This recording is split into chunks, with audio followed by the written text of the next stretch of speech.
Miss OTB, som laver festligheder og skæg og blade med dragten med de store bryster, som omfavner faktisk et bøssepar, som har boet her på slottet.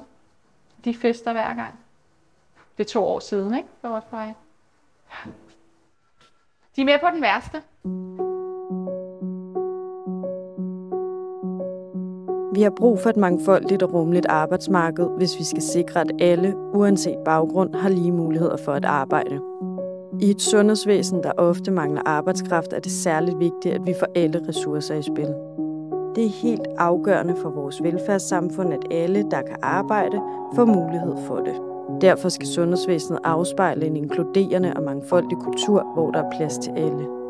Din sundhedsfaglige A-kasse støtter op om et rummeligt arbejdsmarked, hvor alle føler sig velkomne. I denne serie besøger vi derfor nogle af de arbejdspladser, som er særligt dygtige til at være inkluderende. Huset med de mange rum, ikke? Slottets profil er jo meget særligt det her med, at vi er et LGBT+ plejehjem. Det gør, at der er en diversitet her, man mærker ret hurtigt, når man går rundt her. Vi har sagt ja til at have en respekt for alle mennesker, og gør os rigtig umage i, at alle skal føle sig inkluderet. Og det gør vi via forskellige arrangementer, men jo også det her med, at vi har valgt at have et unisex omklædning. Det er jo også en bevidst handling i at vise, at alle skal føle sig velkomne. Det ved, at vi har sagt ja til at have den LGBT+ profil, er både til vores beboere. Det er selvfølgelig hovedopgaven, kan man sige, som vi har med i hverdagen. Men det er lige så meget for personalet. Og vi bliver også valgt til af personalet, fordi vi har den her profil, og de har en oplevelse af, at de kan være den, de nu ønsker at være, uden der peges fingre. Jeg oplever her, at jeg kan være mere mig selv i og med, hvor jeg har været andre steder. Der har jeg følt, at jeg skulle passe lidt på, hvem jeg snakkede med omkring min seksuelle orientering. Og for eksempel, hvis jeg havde en kæreste, kunne det godt nogle gange være lidt svært at vide, hvem man kunne åbne sig op for, om man blev dømt på det. Hvor her, der oplever jeg i hvert fald, at man kan snakke højt om det, uden der er nogen, der kigger skævt til en. Jeg har en beboer, som desværre ikke er her mere, som flyttede ind på slottet her for en 4 år siden. Og hun har egentlig levet i et heteroforhold igennem hele hendes liv og har været gift 3 gange, fordi det var det rigtige at gøre. Så valgte hun at flytte ind på slottet, som hun var nogen af 70, og der åbnede hun sig op for, hvad det egentlig hun havde haft følelser for i hendes liv. Og hun jo egentlig havde syntes, kvinder var rigtig dejlige, og havde egentlig også været forelsket i et par stykker, men holdt det hemmeligt, fordi at det var så svært at være åben omkring, og den her bekymring om at blive ekskluderet. Så valgte hun at åbne op for sine følelser, og valgte at fortælle, hvordan hun havde haft det, og så sig selv nu som queer, og deltog i regnbuestunden, og havde nogle rigtig, rigtig gode år, hvor hun jo ærligt kunne sige, hvad det var for nogle fantasier og drømme, hun har haft i sit liv. Det med at arbejde her og kunne være med til at skabe den her kultur, hvor man ligesom kan være ærlig omkring, hvad man tænker, og hvad man føler, og hvad man måske har følt i sit liv, det er jo enormt meningsfuldt. Jeg taler også meget med mit personale omkring det, når jeg møder dem på min vej, og vi har lige sådan en snak om, ja, hvordan går det og så videre. Om de har mødt noget rigtig dumt ude i byen i weekenden eller et eller andet. Og så føler de, så siger de som at komme hjem, når de så kommer her, og de kan få skuldrene ned og være dem, de er. Så det er enormt meningsfuldt at være forstander på slottet. Vi har noget her, der hedder Den Glade Kuffert, og Den Glade Kuffert, det er en kuffert, der indeholder forskellige sexlegetøj og videoer og blade.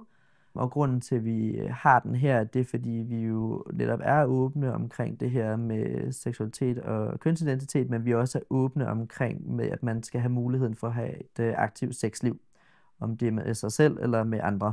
Vi har en seksolog tilknyttet, som simpelthen kan være behjælpelig med at assistere beboerne i at vise, hvad der er i den her kuffert, og så de kan låne de her ting og prøve det af, om det skulle være noget. Så det er fedt, at vi også har meget fokus på den seksuelle del, at det ikke er noget, man mister, bare fordi man bor på plejehjem. At have en sund ældre seksualitet skal jo ikke være anderledes, om man er på et andet plejehjem, end at man er her på slottet. Jeg tror bare, det ligger måske mere naturligt at have en åbenhed, fordi vi ligesom læner os op af vores profil. Fordi at det jo det stadigvæk desværre er noget tabubelagt samfundsmæssigt, at ældre og seksualitet, jamen hvad betyder det, og hvad er det?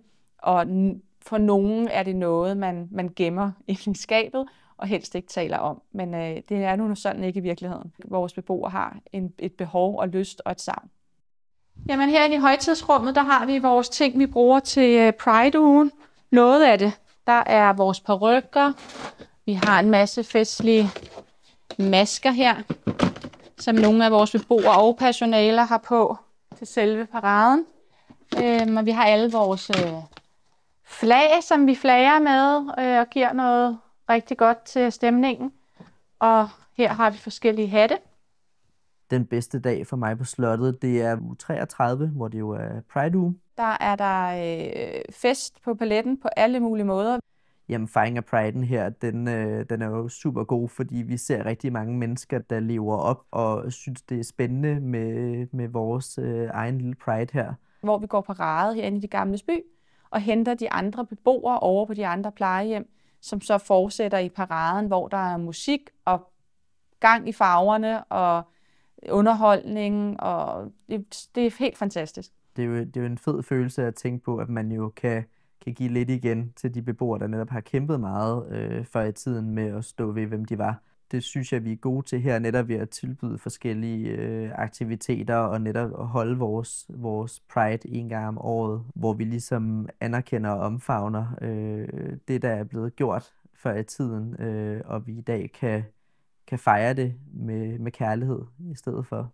Jeg synes, det er vigtigt, at vi har et plejehjem med en regnbueprofil, netop for at kunne omfavne de forskellige minoriteter, der er, og det skal være et sted, hvor folk kan føle sig trygge, uanset hvem de er, og hvordan de har lyst til at være.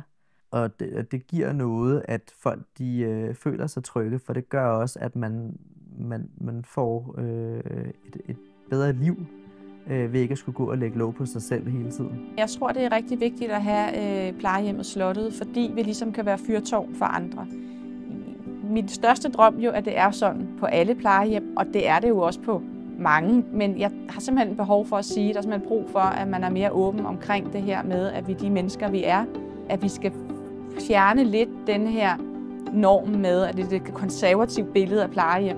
Men at åbne dørene op, så synes jeg, det vi kan, det er at skabe det her menneskelige trivsel i, at man kan være den, man nu er. Min oplevelse er, at man oplever det samme, som hvis du gik rundt på Nørrebrogade herinde på slottet. Og det gør, tror jeg, at man stadig føler, at man har et respektfuldt og levende liv, indtil man ikke skal være her mere.